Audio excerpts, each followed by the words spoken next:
রমজানের ওজিফা হিসাবে সারাদিনের কোন আমল করব, 24 ঘন্টার জন্য যদি একটি রুটিন পেতাম তাহলে উপকার হতো।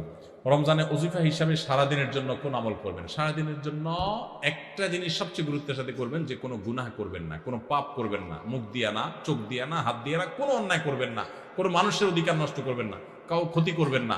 সব ক্ষেত্রে সারাক্ষণ চেষ্টা করবেন ভালো মানুষ হয়ে থাকার। এর বাইরে বেশি বেশি কোরআন তেলাওয়াত করবেন। সবচেয়ে বেশি আমল কোরআন তেলাওয়াতের আমল। রমজান মাস কোরআন নাজিলের মাস, সেজন্য কোরআন তেলাওয়াত বেশি বেশি করবেন। এর বাইরে সুবহানাল্লাহ, আলহামদুলিল্লাহ, লা ইলাহা ইল্লাল্লাহ, আল্লাহু আকবার, ইস্তিগফার পড়বেন। মনে মনে হাঁটতে হাঁটতে আল্লাহর সাথে কথা বলবেন, দোয়া করবেন। এই জিনিসগুলো বেশি বেশি করবেন। এর বাইরে রুটিন যদি চান আমার কাছে, তো আমি বলবো ভোর রাতে যখন খেতে উঠবেন, খেতে উঠলে 10টা মিনিট 20টা মিনিট হাতে রাখবেন। আগে খানা শেষ করে এরপরে একটু আল্লাহর কাছে দোয়া করবেন, অথবা আগে দোয়া করে তারপরে খানা খাবেন।